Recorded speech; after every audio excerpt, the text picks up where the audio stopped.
Hello tout le monde, j'espère que vous allez bien, que vous avez passé une bonne journée. On se retrouve dans une nouvelle vidéo aujourd'hui. Alors on fera un petit point sur le Bitcoin, mais assez rapidement parce que par rapport à la vidéo d'hier, il ne s'est pas passé grand chose, donc je ne vais pas vous donner énormément d'informations, donc on fera juste un point vraiment assez rapide. Mais par contre, on va s'attarder un petit peu plus sur les cryptos les altcoins notamment que vous avez demandé. Donc on va aller analyser ça tout simplement. Alors sur le Bitcoin, donc vous allez voir, il ne s'est pas passé grand-chose. Pour l'instant, on est sur une journée baissière, mais qui n'est toujours pas venue breaker ce niveau-là dont on a parlé hier. Hein. On n'est toujours pas venu invalider ce W. Donc bon, en réalité, il ne se passe pas grand-chose. Si on met d'autres indicateurs, si on met Ichimoku, on l'a vu hier, on est toujours dans le nuage. Bon, on voit une correction de marché, hein, puisqu'on voit que la Tenkan ici est en phase, elle, baissière, alors que la Kijun est complètement à plat, hein, si je puis dire. Voilà. Côté MACD, on est vendeur, mais on n'a toujours pas revenu sous ces niveaux-là. Donc on pourrait potentiellement encore faire un W. Mais pour l'instant, c'est toujours parfait. On vient plutôt de faire un tout petit M. Je ne sais pas si vous le voyez ici. Alors, il n'est pas exceptionnel, mais ça reste quand même un M. Donc, pour l'instant, en daily, la force est vendeuse. Mais je le rappelle, hein, si vous avez vu la vidéo d'hier, en weekly, donc si jamais vous êtes investisseur, vous regardez plutôt du weekly, voire parfois même du mensuel, quand on est investisseur très long terme. Et pour l'instant, en weekly, eh bien, il n'y a pas grand-chose d'alarmant. On est toujours sur une force acheteuse. Donc, ce qu'il faut savoir, hein, c'est que sur les cryptos, alors notamment le Bitcoin, hein, puisque c'est la crypto la plus échangée, puisque c'est la plus connue, bien évidemment. Il faut savoir qu'on est dans une phase où les gros portefeuilles, ce qu'on appelle aussi les baleines, sont vraiment en train d'accumuler tout simplement du Bitcoin petit à petit. Donc forcément, la force est plutôt acheteuse. On voit que les volumes sont pas exceptionnels. Bon, rien de très nouveau là-dessus. Côté bien institutionnel, on est repassé sur une petite phase baissière, ce que l'on n'a pas encore sur le weekly. Donc encore une fois, tant que ce support tient, on n'a pas à s'alarmer de ce côté-là. Donc voilà. Je pense pas en dire plus par rapport à l'analyse technique en termes d'indicateurs de localisation et de momentum. On va juste aller voir rapidement au niveau order flow. Alors, non, je vais pas me mettre en horaire, je vais peut-être me mettre en 4 heures pour avoir un peu de détails. Bon, il s'est rien passé. Concrètement, depuis le 3 mars, là, le 2 mars, il s'est vraiment rien passé. Côté order flow, ça bouge pas. Le marché suscite pas vraiment d'intérêt. Non, concrètement, il y a rien de nouveau. Voilà, donc on va pas passer beaucoup plus de temps dessus. Alors, je me souviens plus que vous nous aviez demandé. Alors, Avax near Matic Link Atom. Alors, Avax, Metaverse. Avax Metaverse, donc Avalanche. Ah oui, non, je suis en Forex, là, ça va pas du tout. Hop. Donc, Avax, donc ça fait partie des cryptos qui sont en métaverse. Alors je crois qu'on avait déjà tracé les Fibos, parce qu'il me semble que Philippe nous avait déjà demandé d'analyser il y a quelques temps. On va voir un petit peu où ça en est. Alors sur Binance, ça a été listé en septembre 2020. Je ne sais pas si ça a été le premier listing, parce que parfois sur Binance ça arrive un petit peu plus tard, hein, vu que c'est un gros exchange. Côté MACD, on a la même chose que le Bitcoin. On avait fait un ATH. Alors l'ATH était de novembre 2021, donc quand il y a le dernier ATH du Bitcoin, aux alentours des $148. Et puis depuis, s'en est suivi une phase complètement baissière. On était même revenu sous les niveaux de la zone de rechargement que j'ai matérialisée ici en carré vert. On est revenu dans des zones de prix plus qu'intéressantes. Hein. Et on voit que, au moment où il y a eu le petit retournement de tendance sur Bitcoin, on a eu la même chose sur Avax. En revanche, Avax, il vient de nous tracer un M et il a confirmé ce M.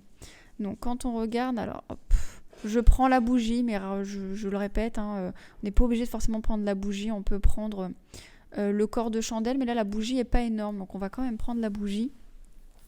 Donc voilà, on pourrait avoir un retour dans ces niveaux-là. Maintenant, j'ai quand même l'impression qu'ici, on a un support qui est assez important. Ici, d'ailleurs, on voit, ça fait 3-4 jours on est en train de travailler ce support. Et c'est un support qu'on est déjà venu travailler ici. Donc là, en tant que résistance, hein, vous avez vu, on est venu à chaque fois piquer dessus, on l'a breaké, on est revenu le tester et on était reparti. Donc ça veut dire que c'est un niveau de prix qui est intéressant. Là, le 16 $, c'est enfin pas intéressant, mais qui est important plutôt. Et donc, ouais, quand on repasse dans le passé, on était déjà revenu chercher ici et ici. Donc ouais, c'est un niveau de prix qui est important. Désolée si vous entendez mon chien derrière qui pleure. Jana. Donc voilà. C'est pas la meilleure structure pour un investisseur. Disons que là, je ne serais pas en train de vous dire allez-y, rentrez maintenant si jamais vous n'êtes pas rentré. Je serais plutôt en train de vous dire attendez de voir comment va bouger le Bitcoin. Parce que là, concrètement, la structure ne donne pas un retour positif. Maintenant, encore une fois, on est sur un niveau important. Ça peut complètement repartir. Hein. C'est pas parce qu'on a une structure en M qu'on ira chercher obligatoirement les objectifs du Fibo. Si jamais le Bitcoin pump, en général, les altcoins suivent. Et surtout que là, ces derniers temps, les altcoins de type métaverse, donc AVAX, Send, qu'est-ce qu'on a d'autre, AXS, etc., ont plutôt bien réagi au pump. Donc c'est vraiment pas impossible que ça reparte, mais là c'est pas la meilleure structure pour rentrer, disons, maintenant. Voilà. Je serais plutôt d'avis de revoir des structures en W se former pour être assuré. Maintenant, si on regarde en weekly, hop, ah zut, je fais des bêtises. Si on regarde en weekly, bon, le MACD clairement acheteur, même s'il est un petit peu en déclin. Je voudrais juste supprimer ça pour que ce soit un peu plus propre. Ok, bon, on voit bien le M, hein, le M que l'on a tracé ici. Bon, concrètement, ça nous dit rien de plus. Ici, on n'avait quand même pas un vrai W. On le voit bien là pour le coup en weekly, j'avais même pas fait attention sur la chart en daily. Pourquoi c'est pas un W ? Alors si vous avez suivi nos formations, vous le savez, un W, le deuxième creux ne peut pas être plus bas que le premier. Il faut qu'il y ait déjà un premier et un deuxième creux plus haut pour que ce soit un W avec la validation d'un neckline. Ça, on vous en parle dans les formations sur le site d'Investir Confiant. Je crois pas que dans la formation gratuite, mais dans celle d'après, il me semble qu'on en parle. Mais bon, on a quand même eu ce petit pump parce que ça a suivi le Bitcoin. Donc, ça reste assez intéressant. Après, vous pouvez toujours aller regarder. Hein. Hop, CoinMarketCap. Avax, bon, il est toujours dans les tops en général, à moins qu'il se soit craché, mais ça m'étonnerait. Voilà, on est ranké 16. Donc c'est un token qui a été listé en bas, quand même, comme sur la charte de Binance en fait, en 2020. Tac. Voilà, je voulais aller voir là-haut. On est encore à 5 milliards de market cap. Tous les tokens n'ont pas été mis sur le marché. Hein, donc ça c'est un indicateur. Hein, ça veut dire que on va avoir encore des tokens de libérés. Alors quand je sais pas, il faudrait aller vérifier soit sur le site ou sur le white paper ou alors sur le Discord si jamais ils en ont. Vous avez les sites ici. Mais en tout cas, on n'a pas tout qui a été dilué. Et ce qui veut dire que le token n'est pas encore dit rare. Et donc, il peut perdre un peu de valeur tout simplement au fil du temps. Mais bon, pour l'instant, à voir quand est-ce que c'est la deadline. Mais c'est quand même une grosse market cap à 5 millions.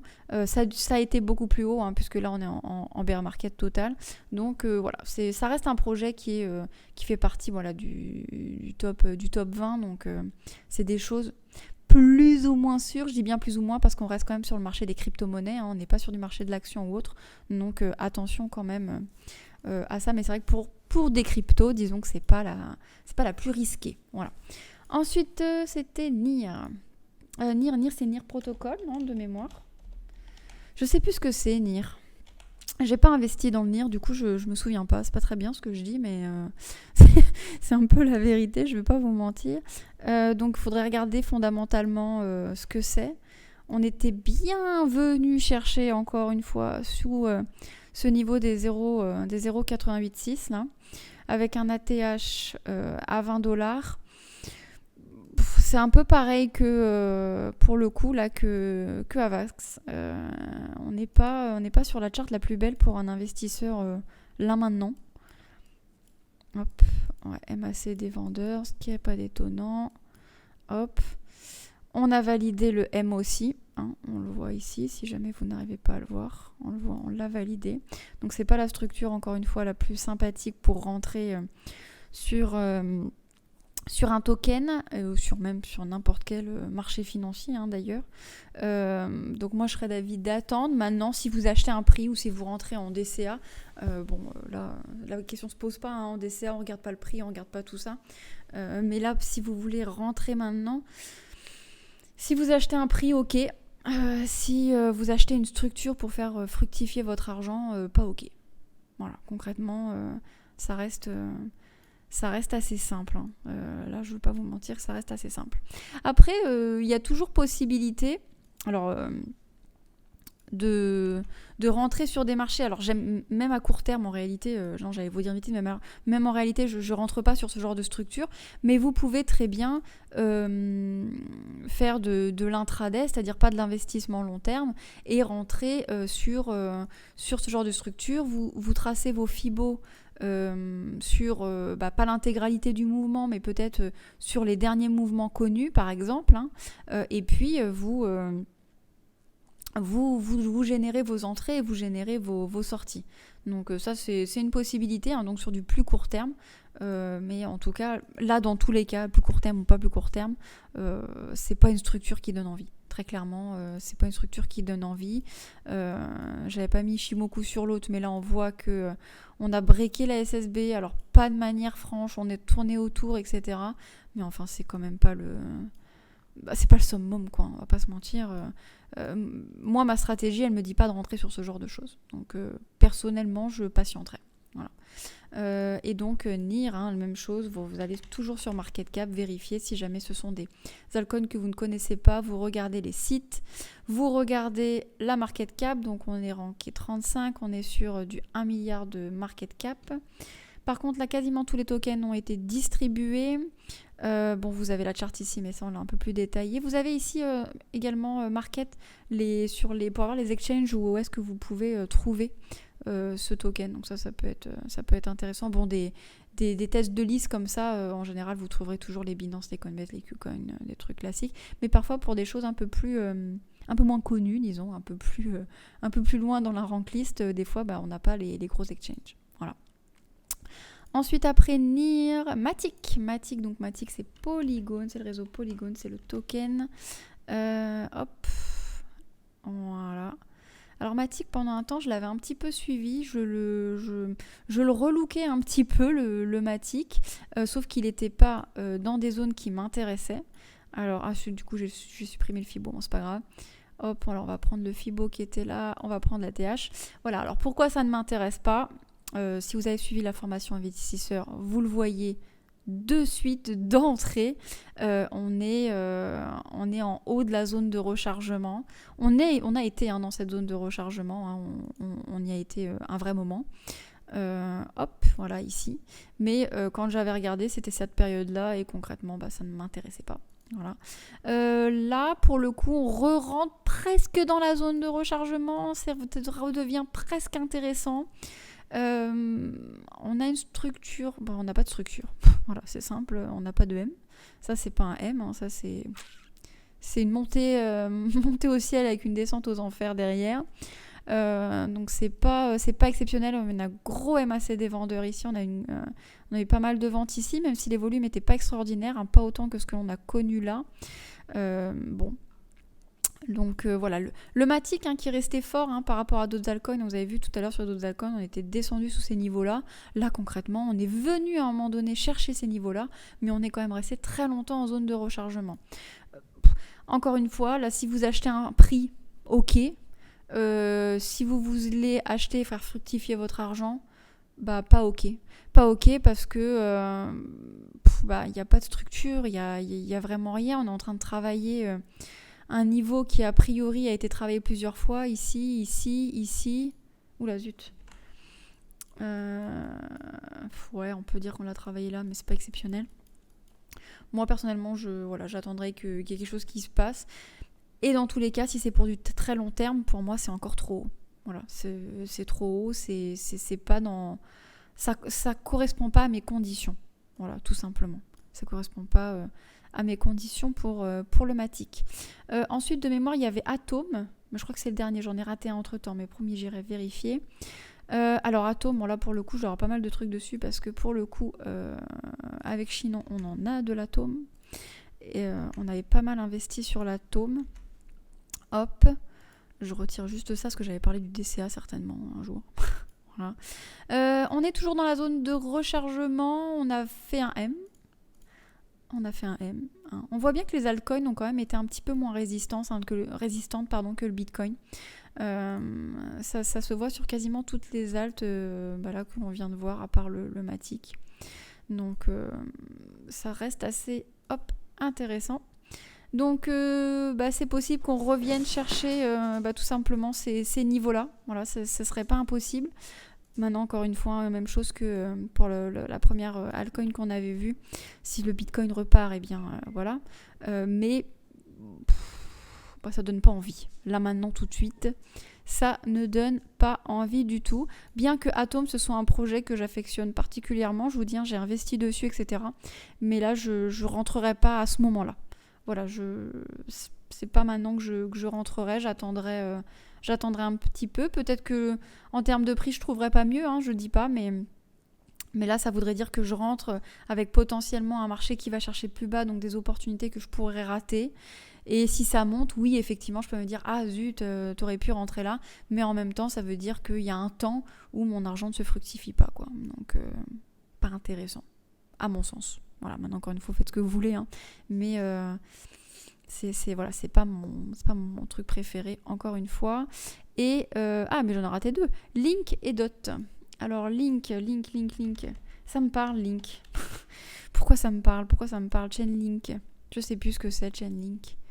C'est quel secteur, ça? Chainlink, c'est connu, pourtant. Ouais, c'est en 19. Smart Contract, Oracle, DeFi. Ok, c'est une DeFi, ok. Alors, ok. Ah bah ça, c'est assez étonnant. On voit bien, il y a des altcoins quand même qui font un petit peu leur chart un peu tout seul. On n'a pas du tout connu de W, de pump ou de retournement de tendance. Link, c'est simple. Il est dans sa zone d'accumulation, coincé dans son range entre les 5,30 et les 9,60. Il est dans une zone plus qu'intéressante en termes de prix par rapport au retracement de Fibonacci.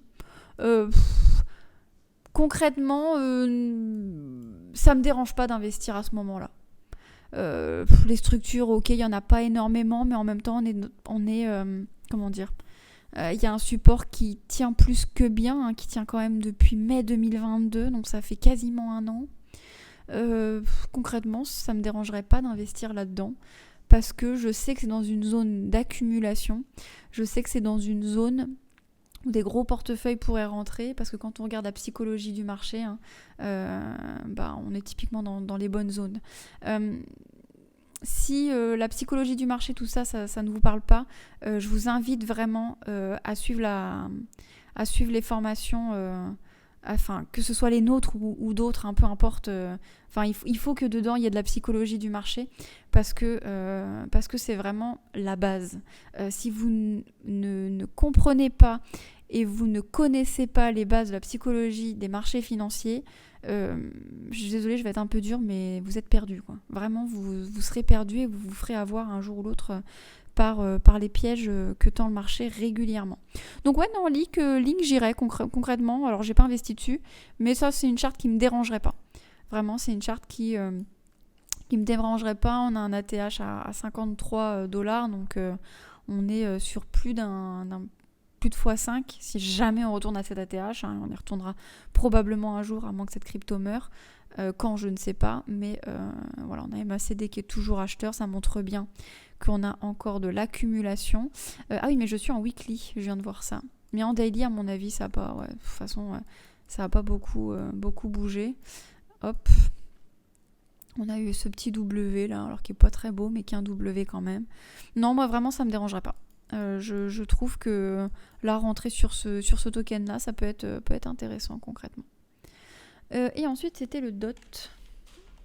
Alors, DOT USDT, je vais me mettre sur Binance. Hop. Alors, du coup, je suis en daily. J'avais parlé de la zone de rechargement ici. On est passé plus qu'en dessous. Hein. Là, on est toujours dans des zones de prix très intéressants. On a eu un fort MACD vendeur, par contre. Vous le voyez, hein, je sais pas si vous le voyez, mais en tout cas, je vais vous le montrer. Pourquoi je dis un fort MACD vendeur ? Parce que d'habitude, sur les autres charts, on a plutôt un MACD qui a fait ça. On n'est pas revenu chercher plus bas. Et là, on est revenu chercher plus bas. Donc ça, c'est pas un W. Hein. On est revenu chercher plus bas. Donc on a eu quand même pas mal de force vendeuse malgré des volumes bas. Donc ça temporise un peu ce qu'on dit. Hein. Ça met un peu d'eau dans ce qu'on dit. Bon, on n'a pas... Alors ça, c'est pas un M. Hein. C'est pas une structure en M puisqu'on a un top qui est plus haut. Mais pour l'instant, c'est pas très beau. Voilà. C'est pas très beau. On est venu chercher presque cette ESSB. On l'a pas breaké, on est dans une phase d'indécision. Bon, pas le meilleur moment, encore une fois. Pas le meilleur moment. En weekly, hop, on est toujours acheteur, bien évidemment. Tenkan est en petite phase de correction, elle le montre bien ici. Pardon, on tourne autour de la Kijun et de la Tenkan. Bon, ouais, non. À mon sens, c'est pas le meilleur moment. À mon sens, il faut attendre, je pense. Voilà, j'espère, Philippe, que ça aura répondu et que les analystes auront convenu. N'hésite pas, si tu as des questions, tu reposes les questions en commentaire ou sur le Discord, comme vous voulez. Mais voilà, n'hésitez pas. Mais là, pour moi, c'est vraiment l'essentiel qu'il y a à dire sur les cryptos que vous avez donnés. Et donc, il y a Greg qui demande le CKB et le KDA. Alors ça me parle pas du tout. CKB. Ah, mais USDT. Ouais, c'est bon. USDT. Donc, on l'a sur Binance, ok. Oh, c'est pas vieux. Janvier 2021, ok. C'est pas vieux du tout, le CKB. Alors, sur Binance, hein, parce que peut-être que ça l'est d'ailleurs, on va aller voir. Hop, non. Hop, CKB. Nervos Network. Alors, j'espère que c'est bien celui-là. Ok. Oh, ok, c'est du proof of work, donc c'est un truc qui se mine. Ok. Circulating supply, il y en a 39 000, 40 000. Bon, a priori, quasiment tous les tokens seraient dilués. C'est une toute petite market cap. Donc ça, c'est des choses qui sont plutôt à risque, hein, sur du rank 175. Et c'est une crypto qui date quand même de 2020. Ok.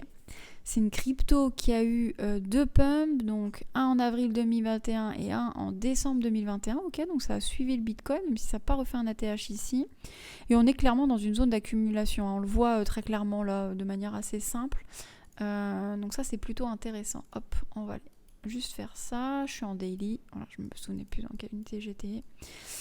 Ça bouge beaucoup, il y a beaucoup de pics de liquidation sur cette chart. Je sais pas si vous voyez ce que je veux dire, mais ces gros mouvements comme ça, ces grosses mèches, en général, c'est de la liquidité qu'on vient chercher. C'est des mouvements assez particuliers. C'est pas les mouvements que je préfère pour le coup. Mais ouais, il y a beaucoup de mèches comme ça. Ok. Par contre, là, on est très clairement, on le voit de manière assez simple. On a, alors on pourrait prendre là-haut, hein, mais on a un haut de range. Alors moi j'aurais quand même, je vais être embêtante, mais j'aurais quand même envie de le mettre là. Et là on est venu tester un peu, voir chercher de la liquidité. Mais on a en gros ces deux niveaux-là. Voilà. Et on est coincé dedans. Un peu comme le Link, là on est coincé depuis mai 2022. Donc on est clairement dans une zone d'accumulation, c'est ce qu'on voyait sur CoinMarketCap. On est en milieu de range. Si c'est pour du très long terme, pourquoi pas. Pourquoi pas. Désolée pour les bruits. Bon, je trace pas de Fibo, hein, on est dessous, mais en même temps on n'a pas toute la charte, mais bon, c'est assez facile de voir qu'on est dans des zones plus qu'intéressantes ici. Il n'y a pas vraiment besoin de tracer de Fibonacci. Le MACD est vendeur, donc on pourrait revenir aller chercher plus bas. Hein. Là, on a un espèce de M qui est pas très beau, mais qui reste un M quand même. Donc on pourrait revenir chercher ce bas de range. Donc Soit on attend parce que vous voulez fructifier votre argent, et dans ce cas-là, on attend de revoir des structures un peu plus jolies et un peu plus bullish. Soit c'est vraiment pour du très long terme, vous voulez investir régulièrement dessus, et dans ce cas-là, pourquoi pas. Maintenant, si vous voulez investir une somme dessus, bon, déjà on décompose toujours ses entrées, hein, mais c'est pas maintenant que je rentrerai. Voilà. Mais ça reste personnel, hein. Je veux pas vous influencer, mais pourquoi je dis ça, c'est pas du sentiment, hein. C'est vraiment de l'analyse technique, c'est que on est venu chercher ce haut de range, on est venu liquider, il y a de fortes probabilités qu'on vienne rechercher un peu ce bas de range. Je sais pas si on viendra chercher très bas, mais en tout cas on a un niveau ici qu'on peut revenir chercher. Donc mon avis c'est d'attendre. Voilà, c'est mon avis. Et ça ne reste que mon avis. Et KDA qui est aussi sur Binance. Oula, par contre, là, c'est encore plus récent, mars 2022. Donc là, c'est il y a un an, quoi. C'est il y a un an. Alors du coup, je vais aller chercher là, parce que là, on n'a vraiment rien en termes d'infos. KDA, donc ça doit être ça, Cadna. Cadna.io, mais voilà, ok, c'est encore un truc en proof of work. Je vais mettre all. Ah oui, donc non, ça date pas de 2022, ça date de 2020. Ça a mis du temps à décoller. On a eu un premier rebond ici, un premier rebond ici.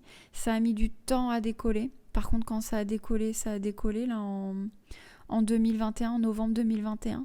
Waouh, quand il y a eu le pump du Bitcoin, waouh, c'est parti d'un coup. Alors, je connais pas du tout le projet, hein. Il faudrait la regarder, hein, sur le site pour l'analyse fondamentale. On est en phase baissière là depuis, et alors là pour le coup on a une zone d'accumulation qui est très importante. Alors mars 2022, ça date, c'est de où à peu près? Tac. C'est où mars 2022? Ouais, c'est à peu près là, donc c'est pour ça qu'on a que le baissier. Donc bon, je peux pas tracer le Fibo, mais bon, il n'y a pas besoin encore une fois de tracer un Fibo pour se rendre compte que la zone de prix est plus qu'intéressante. J'ai même pas envie de me fier à celle-là. Je vais voir s'il est pas ailleurs. Qcoin. Ouais, même sur Qcoin, c'est pas la folie. On a un peu plus d'antécédents, mais c'est pas la folie. Par contre, quand ça a été listé sur Qcoin, l'IDO, elle a fait des heureux ou des malheureux, hein, vu cette mèche là. Bon. Concrètement. Vu qu'il y a moins d'infos, beaucoup moins d'infos que les autres, j'ai envie de dire que c'est pas la pire charte au monde en termes d'investissement. On est dans des zones d'accumulation, donc pour le prix on est ok. On a eu un W ici, hein, au même moment que le Bitcoin, même un peu avant, non, au même moment que le Bitcoin. On travaille la neckline du M, on la travaille mais on ne l'a pas breaké. Pourquoi pas? Maintenant, ça peut breaker, ça peut rebondir. Donc là, c'est phase d'indécision un petit peu. Par contre, quand on met Ichimoku, c'est pour ça que c'est toujours bien d'avoir des indicateurs, hein. Voilà. Je vous invite vraiment à vous former là-dessus, hein, sur les indicateurs. C'est vraiment très important. On est quand même passé sous la SSB. La Kijun est dans le nuage. Par rapport à ma stratégie via Ichimoku, personnellement, j'attendrai. Une Kijun dans le nuage comme ça, on a fait un faux break de SSB, parce que ça pour moi c'est pas une vraie cassure, hein, on l'a fait en 2 temps. Perso j'attends. Maintenant, encore une fois, si vous achetez juste un prix, c'est ok. C'est totalement ok. Voilà. Je vais pas aller beaucoup plus loin, hein, parce que on a fait une longue vidéo là pour le coup. Moi qui aime bien les vidéos un peu courtes, c'est un peu raté là pour le coup. Je vous invite, n'hésitez pas à aller voir notre site internet. Alors il se modifie régulièrement parce que je le travaille un petit peu tous les jours. Vous avez accès à une formation gratuite.